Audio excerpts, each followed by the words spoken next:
Bom, senhoras e senhores, compõe a segunda palestra do seminário e quem vai presidir essa mesa é o Dr. Edmar Jorge de Almeida, subprocurador-geral da Justiça Militar.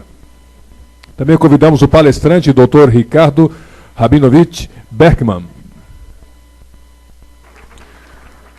Professor Dr. Ricardo Rabinovich Berkman é doutor em Filosofia do Direito da Universidade de Buenos Aires e diretor do Departamento de Ciências Sociais da modalidade intensiva de cursos para o doutorado da Faculdade de Direito daquela universidade. Participa também como diretor-geral da Escola de Magistratura do Mercosul e membro do Conselho da Escola de Magistratura da América Latina. É catedrático da Universidade de Buenos Aires, da Universidade Nacional de Lomas de Zamora e da Universidade de Belgrano, Argentina. Atua como professor convidado de diversas universidades na Itália, Portugal, Polônia, Colômbia, Equador, Bolívia, entre outras, sendo professor honorário da Universidade Autônoma do Peru. Entre diversas atividades no Brasil, é professor da Escola de Magistratura do Estado do Espírito Santo e instrutor do Supremo Tribunal Federal. Possui títulos de doutor honoris causa da Universidade de São Pedro, Peru, e da Universidade Huánuco, no Peru. Diversos prêmios e condecorações em variadas instituições respeitadas mundialmente, inclusive tendo sido nomeado pela Unesco membro do Comitê Científico para a Conferência Internacional em Educação Bioética. Com a palavra, doutor professor Ricardo Rabinovich Berkman. Obrigado. Bem, primeiro, eu passo aqui sempre. Obrigado. Primeiro, eu quero agradecer extremamente o convite que me faz ter a honra e o prazer de estar aqui de novo na cidade de Brasília, que eu quero tanto. Esse convite tem uma protagonista que está aqui e não me vê, que está passando diante de mim, que é minha querida amiga, a professora Beth Rocha. E então eu, de maneira de um muito singelo homenagem, que não vai fazer nenhuma diferença na biblioteca do Superior Tribunal Militar, mas que vai servir às vezes porque as mesas trazem as patas de diferentes alturas, e então esse livro é muito útil para suprir esses efeitos. E então eu te entrego esse pequeno livro, Meu Direito Civil, Parte Geral, para a biblioteca, em agradecimento muito humilde, muito singelo. Obrigado a ti, querida amiga. Obrigado a ti. E, queridos amigos, eu me passei o tempo, desde que eu recebi o honroso convite para estar hoje com vocês, pensando por que eu estou aqui. E não tenho respostas. Eu não sou constitucionalista, eu não sou, de nenhuma maneira, especialista em direito militar. Eu acredito que foi fundamentalmente porque eu sou muito amigo da professora Beth. E não acho outra alternativa. Porém, quando a professora Beth me convidou, eu lhe respondi: olha, querida amiga, não vou falar nem de direito constitucional, nem de direito militar. Eu vou falar da guerra. Eu vou falar da guerra, mas da guerra a partir da minha humilde visão do fenômeno e da questão da juridização da guerra. Eu quero compartilhar com vocês algumas reflexões que se misturam com o que eu vivi agora, pouco tempo atrás, estando um tempo em Hiroshima. E então eu chamei, e vocês já vão ver porquê, de Ameixeiras, Sonhos, o Rio de Luzes e o crime da guerra. E o crime da guerra.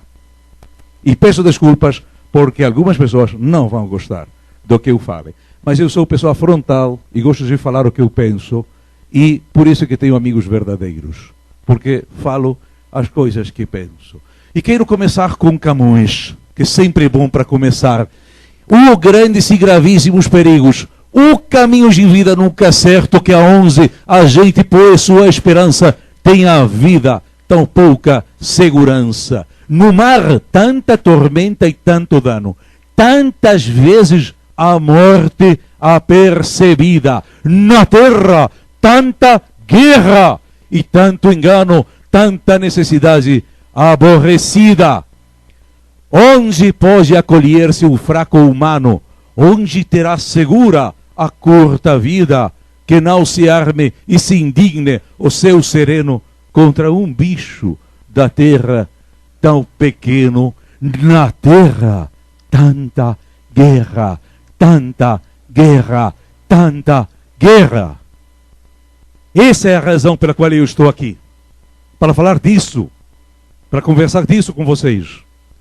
Eu vou dedicar essa palestra ao professor Bonavides, que está aqui honrando-me com sua presença e que eu tive o orgulho hoje de falar depois dele, sendo uma descida de qualidade, de nível, de gabarito entre a palestra primeira e a segunda, de qualidades catastróficas. E então, quero dizer que, dando aulas magistrais na minha Universidade de Buenos Aires, em janeiro de 2013, oportunidade em que se tirou essa fotografia, na palestra que o ilustre doutor Ferreira, aqui presente, meu companheiro e amigo da Universidade de Buenos Aires, chamou com retitude a oração de Buenos Aires. Estou a olhar alguns amigos queridos lá. A oração de Buenos Aires, ele deixou bem estabelecido que a paz, lá estamos com Flávia Piovessan, nossa querida também amiga e companheira, e o doutor Ferreira, que a paz, professor, com suas palavras maravilhosas, que me trouxeram emoção, além dos conhecimentos que sempre o querido mestre está a deixar, que a paz é o primeiro dos direitos humanos, e que sem a paz não há nenhum direito humano em realidade.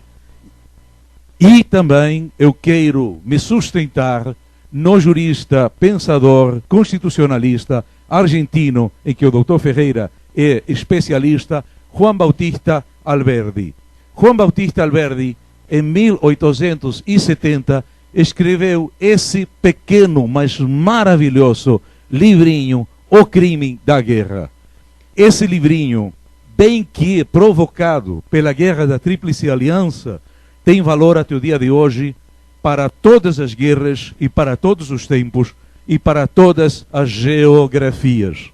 Queridos amigos, um pouco de história, rapidamente, nada mais. Na primeira fonte literária que existe da humanidade, que é a epopeia de Gilgamesh, ao redor de 2500 a.C., já existe o tratamento da situação do prisioneiro de guerra. Em tom favorável à preservação da vida dos prisioneiros de guerra, a partir do episódio que está aqui nesse baixo relieve. No mais antigo tratado que existe, internacional que existe, que é o Tratado de Kadesh, aproximadamente em 1260 a.C., entre Egito e o reino dos hititas, já se estabelecem causas legítimas e não legítimas para a guerra. Ou seja, já se juridiza a guerra. Na cultura grega, muitos dos mitos fundacionais da cultura grega fazem referência às causas que podem ter as guerras para serem lícitas. Caracteristicamente, a história da guerra de Troia faz referências que poderíamos chamar causas externas, ou seja, no caso da guerra de Troia, a violação da hospitalidade por parte do príncipe Paris da cidade de Troia, quando estava sendo recebido diplomaticamente em Esparta. E as causas internas, ou seja, as geradas pelas próprias unidades políticas atacadas, seria caracteristicamente o caso do mito dos 7 contra Tebas, em que a cidade de Argos teria achado justo atacar a cidade de Tebas para restabelecer a ordem constitucional em Tebas, não em Argos, senão em Tebas. As guerras fenícias, também às vezes chamadas púnicas, que acontecem entre Roma e Cartago, entre os anos 264 e 146 a.C., são 3 guerras, são as primeiras guerras mundiais que poderíamos reconhecer, especialmente se nós considerarmos a oicumene, ou seja, o mundo conhecido daquela época, que praticamente entra inteiramente em guerra nessas confrontações entre Roma e Cartago. Mas uma coisa que é interessante, nas 3 guerras se procuram causas que sejam, pelo menos, aceitáveis na visão dos juristas romanos para levar adiante a guerra contra Cartago. A Bíblia traz uma novidade interessantíssima. Deus é um Deus guerreiro. Yahvé é um Deus guerreiro. Portanto, ele dá aos judeus a terra prometida e os judeus podem lutar e livrar a guerra para obter a terra prometida, mesmo cometendo enormes genocídios de cidades inteiras, como é o caso de Megiddo, cidades inteiras que são destruídas e mortos todos os moradores, até os velhos e as crianças, por ordem de Deus.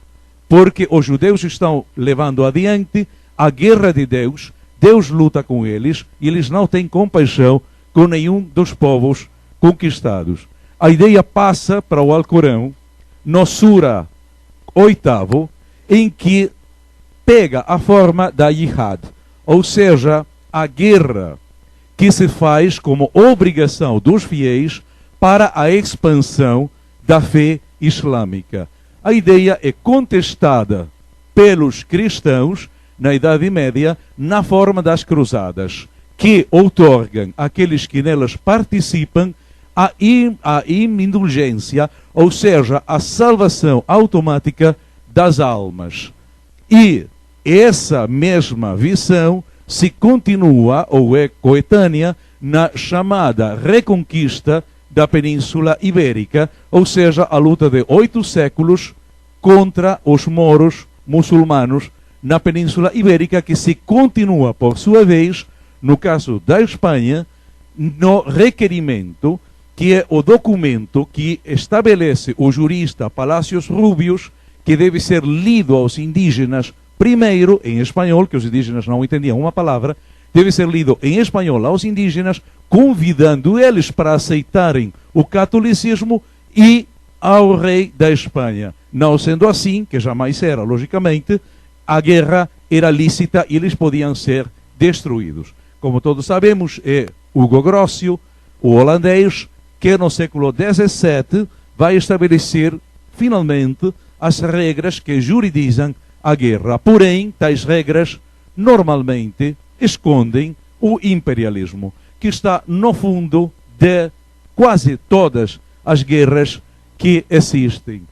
As guerras podem ter a religião como excusa, como já temos visto, podem ter depois, quando a religião perdeu o valor que tinha e foi substituída pela ideia das civilizações, então veio a guerra pela civilização. Nossa civilização é superior à tua, então nós vamos te destruir, porque a guerra é uma guerra para a expansão da civilização. E finalmente, a guerra pela raça. Ou seja, religião quando todo mundo acreditava na religião. Civilização quando todo mundo acreditava na civilização. E raça quando os critérios foram biológicos. Porque a partir de que Auguste Comte deixa estabelecido o paradigma do positivismo, acontecem algumas coisas. Primeiro, entra no centro do paradigma compartilhado a ideia no progresso ilimitado. E a visão, especialmente a partir de Darwin, que é um dos mais importantes positivistas de todos os seguidores de Comte, a ideia do homem como mais um animal. E a ideia das raças, que é uma ideia que estabelece Darwin em 1871, e da superioridade de algumas raças sobre outras. Essa é a revista racista do fascismo italiano. Ao mesmo tempo, a industrialização forte do século XIX faz precisar, com urgência, com desesperação, recursos naturais. E aquela mesma industrialização gera uma tecnologia bélica de cada vez maiores capacidades letais, sendo a metralhadora o exemplo mais característico. Diante das novas formas terríveis que assume a guerra como resultado dessas modificações, assina-se em Genebra, em 64, a primeira das que serão 4 convenções originais de Genebra. Mas são absolutamente ignoradas as convenções de Genebra nas guerras coloniais terríveis que acontecem depois, nas guerras de expansão territorial que acontecem na América, na Ásia, na África e nas 2 guerras mundiais, as quais terminam, como vocês bem sabem, em 6 de agosto de 1945, às 8h15, como mostra esse relógio no Museu de Hiroshima, que ficou para sempre nesse horário, quando os Estados Unidos lançam a bomba atômica sobre a cidade de Hiroshima. Cidade que estava com uma maioria de crianças, mulheres e velhos. Desde que as pessoas em idade militar tinham sido fundamentalmente já mobilizadas, desde que o Japão estava perdendo a guerra. Hiroshima e Nagasaki, a bomba que cai 3 dias depois e que é muito mais poderosa do que a bomba de Hiroshima, mas por um problema de nuvens no céu, se faz cair em Urakami, perto de Nagasaki, mas não em Nagasaki. O efeito quase que imediato são 350 mil mortos.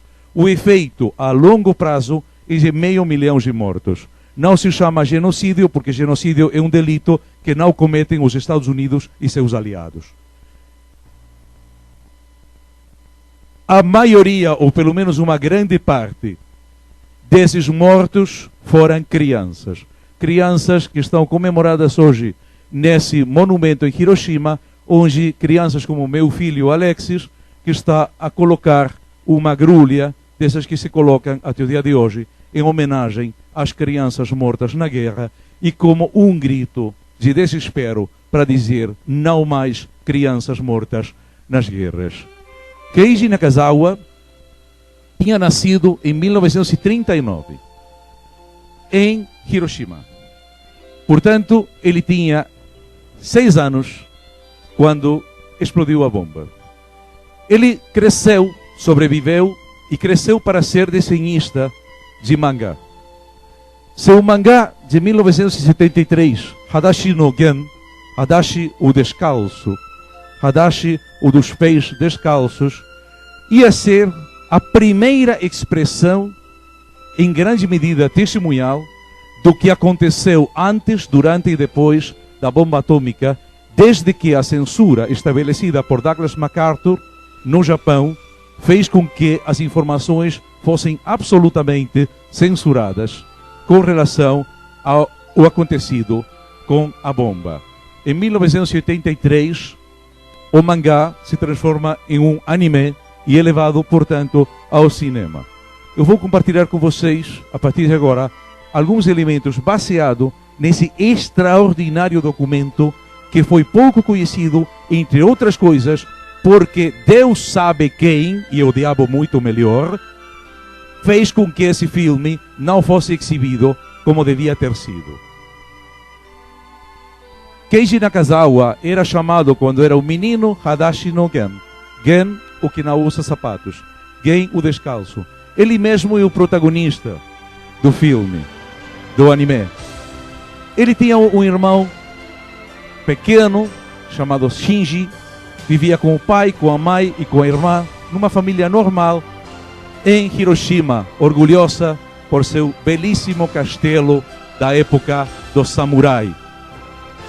Eles jogavam, eles brincavam, os 2 irmãos, como todas as crianças. Tinham brinquedos, faziam todo tipo de coisas ruins as que fazem as crianças. Mesmo no meio da guerra, eles eram felizes. A família era extremamente pobre.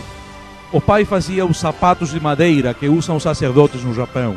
Extremamente pobres. a não terem o que comer a maioria das vezes. A mãe estava grávida, esperando uma criança.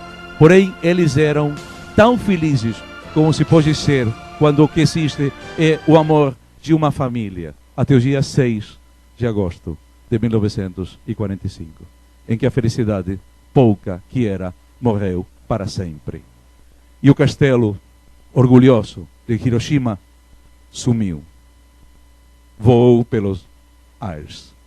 Agora eu vou compartilhar com vocês e peço extrema atenção, porque os 4 minutos que vocês vão assistir agora do filme são, até o dia de hoje, a mais científica, mais séria e mais testemunhal reprodução do que aconteceu em Hiroshima quando explodiu a bomba atômica. Peço extrema atenção.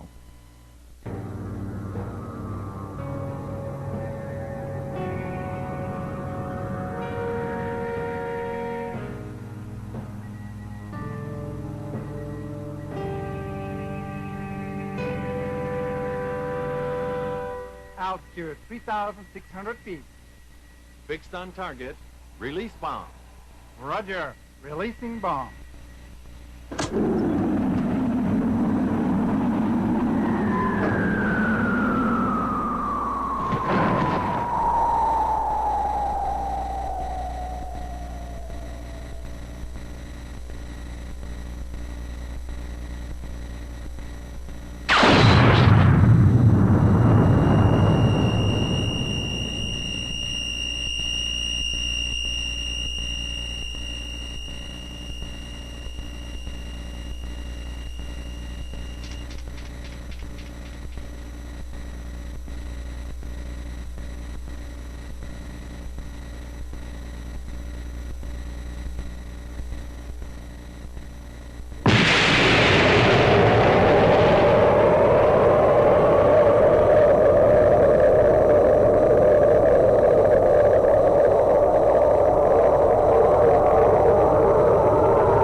A família Zigen Keiji Nakazawa morre, o pai, o irmãozinho e a irmã. Os 3 morrem na explosão e a mãe e ele salvam a vida quase que milagrosamente. A mãe depois, como consequência do acontecido, do vivido na explosão, vai dar à luz prematuramente. Eles, com o tempo, vão encontrar uma criança, um menino que está sozinho, que perdeu toda a família na explosão, se chama Ryuta Kondo, que eles vão adotar, entre aspas, até porque se parece muito com Shinji, o irmãozinho que morreu na explosão. E ele vai passar a vir com eles. De fato, ele viveu depois como irmão de Nakazawa até a morte, que, como a maioria das pessoas, foi morte por câncer, especialmente leucemia. Não? Foram milhares as pessoas que morreram nos anos seguintes por leucemia.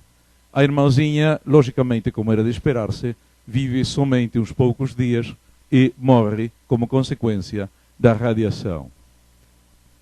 Contudo, Gen perde os cabelos também pela radiação, mas passa o tempo, passam os meses, e os garotinhos veem com grande alegria que, incrivelmente, e contra o que todos diziam, estava crescendo a grama de novo. Estava crescendo a grama de novo em Hiroshima. E o filme termina com uma cena belíssima, porque os japoneses, especialmente os sintoístas, têm costume de comemorar os mortos queridos, colocando umas velas acesas nos rios que vão assim para o mar. E o espetáculo das velas em Hiroshima, no 6 de agosto, é impressionante. É realmente impressionante. Hiroshima hoje voltou a crescer. É uma cidade moderna, uma cidade pujante, uma cidade que é tudo futuro. No centro antigo da cidade, onde estava a maior parte da população da cidade que morreu naquele dia, 70% da população da cidade morreu naquele 6 de agosto, está agora um parque, o Parque da Paz, que tem no centro o monumento à paz, muito singelo, muito simples, muito profundo. O sino da paz está lá para ser batido por todos aqueles que querem, através do som grave que tem o sino da paz, dizer nunca, nunca mais as guerras, as mortes pelas guerras. O castelo de Hiroshima está de novo. Está de novo no seu bosque de ameixeiras. As ameixeiras tinham sido destruídas todas com a bomba e cresceram de novo e floresceram de novo.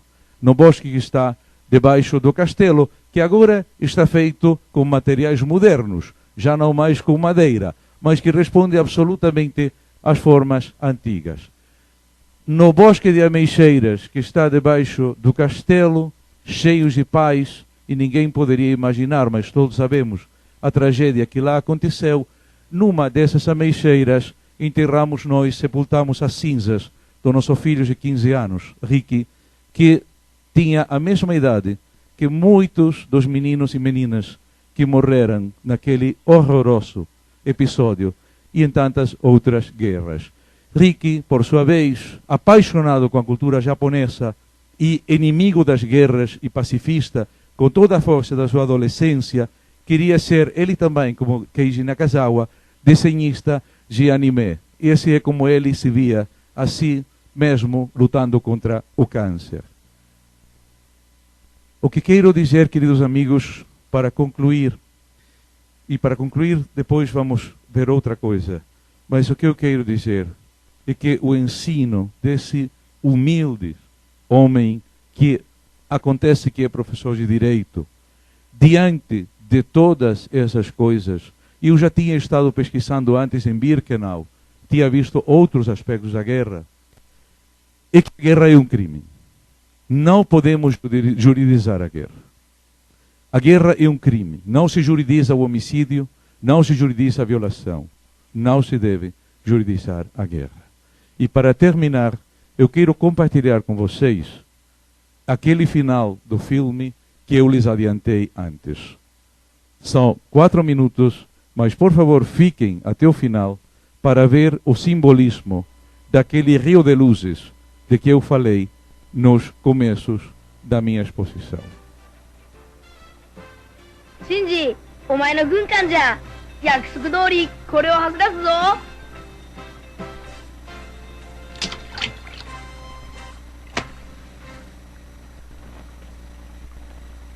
ええか、龍太。ええぞ。お母ちゃんええね。ええよ。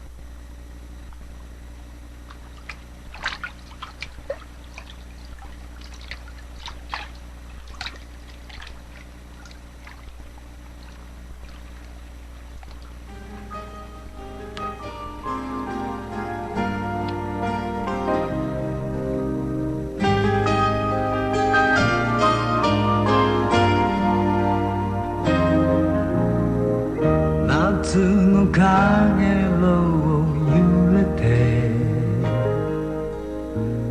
水の流れに浮かぶ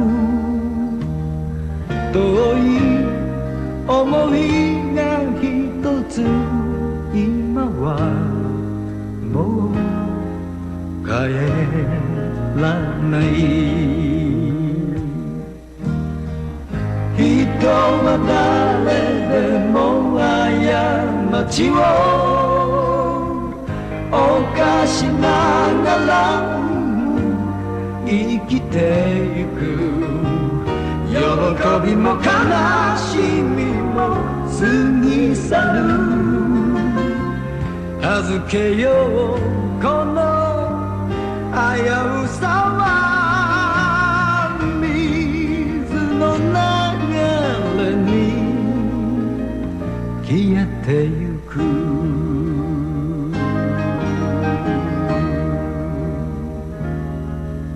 A guerra mata crianças, acaba com sonhos, deixa berços vazios para sempre, lábios que jamais vão dar o beijo que se espera.